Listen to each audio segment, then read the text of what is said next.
वो अपने कंधों पर लाद कर चल देता है।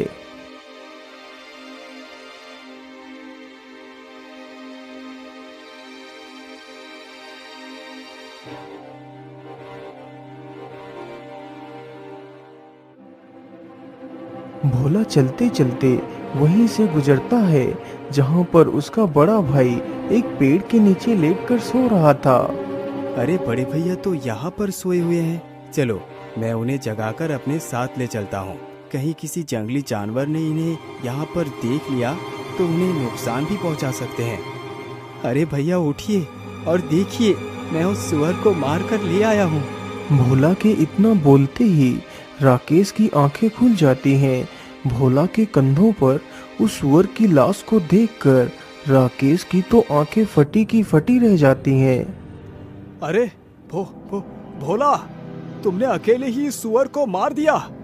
तुम तो कितने वीर हो। भैया ये सारा कमाल इस तलवार का है।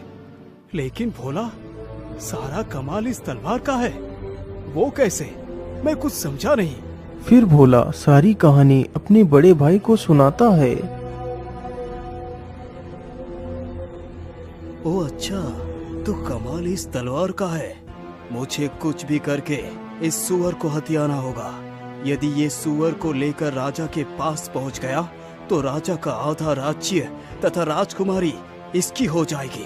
अरे नहीं नहीं, मेरे जीते जी मैं ये कभी नहीं होने दूंगा। क्या हुआ भैया, आप कहाँ खो गए? अरे नहीं नहीं नहीं भाई, मैं ये सोच रहा था कि तुम इस सुअर का शिकार करके काफी ज्यादा थक गए होंगे। तुम ऐसा करो, इसी पेड़ के नीचे लेटकर थोड़ा सा आराम करो। मैं अभी तुम्हारे लिए कुछ फल लेकर आता हूँ। तुम थोड़ा सा कुछ खा लो, फिर हम घर चलेंगे। ठीक है भैया, जैसी आपकी इच्छा। मैं यहीं पर रुक जाता हूँ। इतना सुनकर राकेश जल्दी ही वहां से चला जाता है।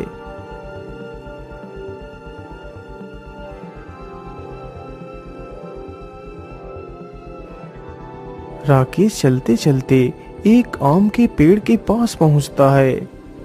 अरे वाह, इसमें तो कितने सारे आम लगे हुए हैं। चलो इसी में से कुछ आम तोड़ लेता हूँ। राकेश तुरंत ही एक पत्थर उठाता है और पेड़ पर फेंकता है तो कुछ आम टूटकर नीचे गिर जाते हैं।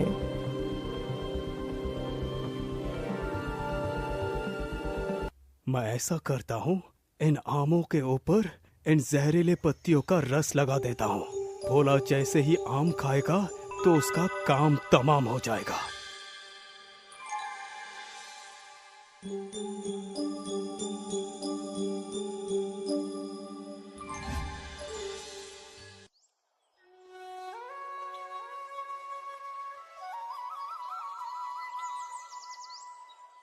अरे भोला, उठो उठो, देखो मैं तुम्हारे लिए फल तोड़ कर ले आया हूँ।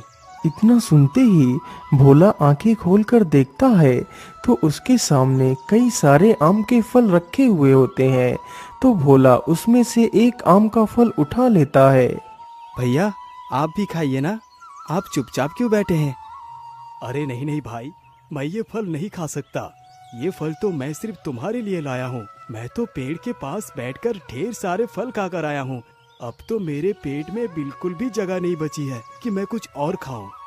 अच्छा ठीक है भैया, मैं कुछ फल खा लेता हूँ और कुछ फल पिताजी के लिए भी ले चलता हूँ। भोला तुरंत ही आम के फलों को खाने लगता है। भोला ने अभी मुश्किल से एक ही आम का फल खा पाया था। अरे भैया, ये कैसा आम था? इसे खाकर तो मुझे चक्कर से आने लगे हैं। इतना कहकर बेचारा भोला जमीन पर गिर जाता है।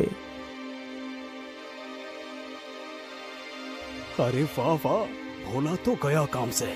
अब तो मैं बनूंगा राजा। चलो मैं ऐसा करता हूँ, इसकी लाश को कहीं दूर झाड़ियों में दफना देता हूँ।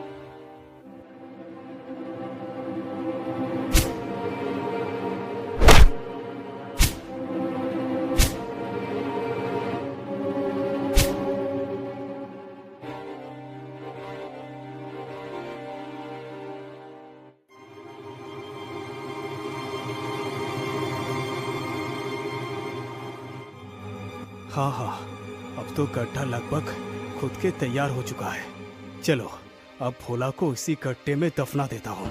राकेश तुरंत ही भोला का एक हाथ पकड़कर उसे खींचता हुआ गड्ढे के पास ले जाता है और उसे गड्ढे में गिरा देता है। फिर उसके ऊपर मिट्टी डालने लगता है। कुछ देर में ही राकेश ने भोला को मिट्टी से ढक दिया। राकेश जल्दी ही उस मृत सुअर को अपने कंधे पर रखता है और महल की तरफ चल देता है। राकेश चलते चलते जल्दी ही महल में पहुंच जाता है। राजा राकेश के कंधे पर लदे उस सुअर को देखकर आश्चर्य में पड़ जाता है। आखिर इसके जैसा मूर्ख और घमंडी इंसान मेरा दामाद बनेगा। यदि मैंने अपना राज्य इसके हाथों में सौंप दिया तो मेरे सारे राज्य का विनाश ये खुद ही कर देगा। अब क्या करूं? मैं अपने वचन से पीछे भी नहीं हट सकता। क्या हुआ महाराज? आप किस चिंता में डूब गए? आपने अभी भी विवाह की तैयारी नहीं की? अरे बेटा, मैं तुम्हारा विवाह अपनी पुत्री से अवश्य कराऊंगा, लेकिन अभी नहीं। पंडित जी ने बताया है अभी 7 दिनों तक मुहूर्त अच्छा नहीं है, इसीलिए हम तुम्हारा विवाह और अपना आधा राज्य इन 7 दिनों के बाद ही देंगे। ठीक है महाराज, मुझे इससे कोई भी आपत्ति नहीं। मैं 8वें दिन ही दूल्हा बनकर अपनी राजकुमारी तथा अपने आधे राज्य को लेने आऊंगा। इतना बोलकर राकेश वहां से वापस चला जाता है। बेटा राकेश, तुम्हारा भाई भोला अभी भी लौटकर क्यों नहीं आया? वो भी तो सुअर का शिकार करने के लिए गया था। अरे पिताजी, आप मेरा दिमाग क्यों खा रहे हैं? मुझे क्या पता भोला कहाँ गया। आप खुद ही चले जाइए और भोला को ढूंढ कर ले आइए। लेकिन बेटा, तुम तो अच्छी तरह जानते हो कि मैं उठ चल नहीं सकता। बेटा, तुम खुद जाकर देख आओ तुम्हारा भाई कहाँ है। पिताजी, मैं कहीं नहीं जाऊंगा। यदि वो वापस नहीं आया तो इसका मतलब उसे किसी जंगली जानवर ने खा लिया होगा। अरे नहीं नहीं बेटा, तुम ये कैसी बातें कर रहे हो? तुम इतने कठोर मत बनो। ये मत भूलो कि वो तुम्हारा ही भाई है। बेटा, बुरे वक्त में एक भाई ही दूसरे भाई का सहारा बनता है।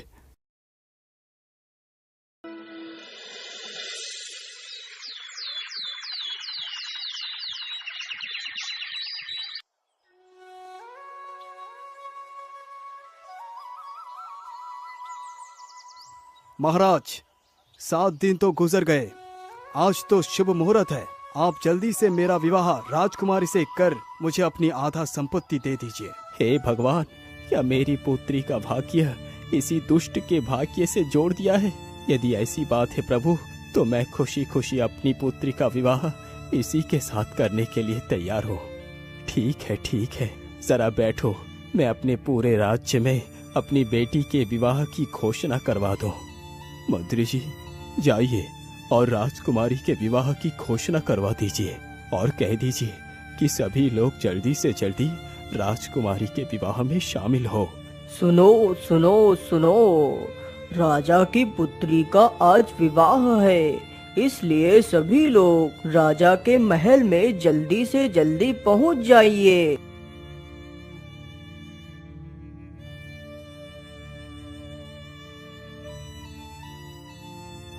रुक जाइए पंडित जी, ये विवाह नहीं हो सकता।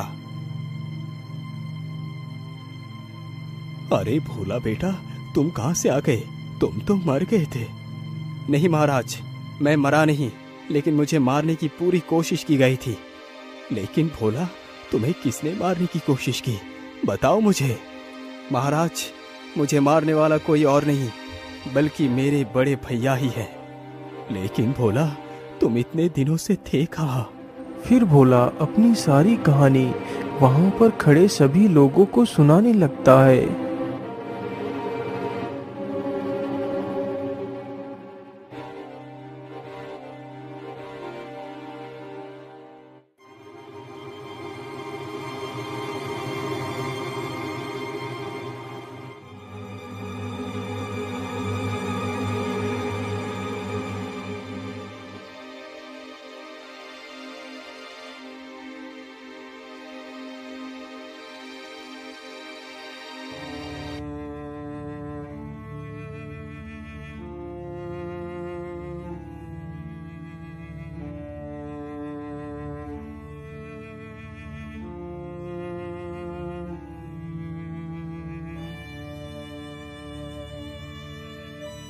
अरे मेरी एक बकरी कहाँ चली गई?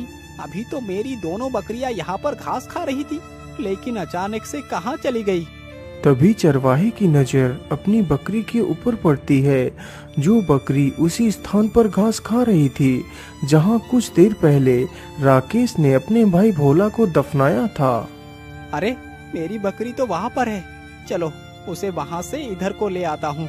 इतना कहकर चरवाहा अपनी बकरी को हाँकने के लिए जाता है तो देखता है कि वहाँ पर ताजी मिट्टी खुदी हुई पड़ी है।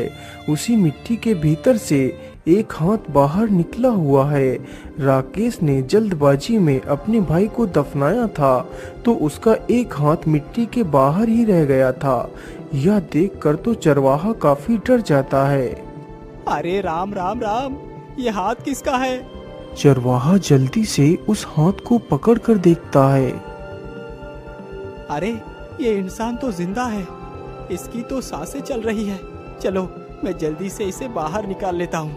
चरवाहा बिना देर किए हुए जल्दी जल्दी से मिट्टी को हटाने लगता है और भोला को बाहर निकाल लेता है।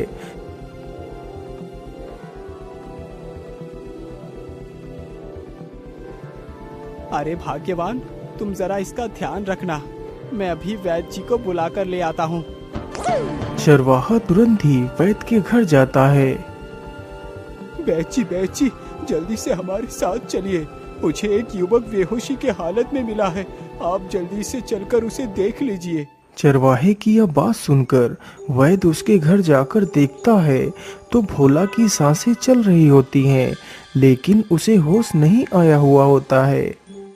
अरे भाई, मैं तुम्हें एक औषधि देता हूँ, तुम उस औषधि को पीसकर रोज इसके तलवों पर मलना। यदि ईश्वर ने चाहा तो यह युवक जल्दी ही ठीक हो जाएगा।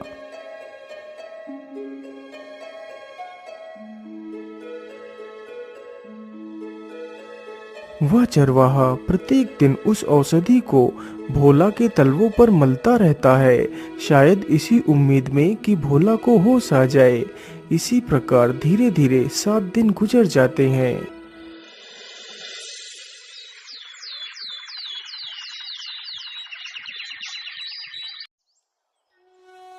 अरे भाग्यवान, तुम कहाँ हो?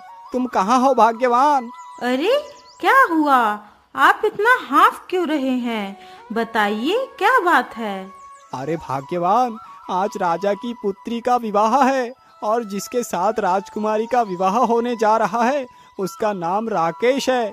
तुम जल्दी से तैयार हो जाओ, हमें अभी निकलना है। उन दोनों पति पत्नी की यह बातें जब भोला के कानों में पड़ती हैं तो उसे होश आ जाता है।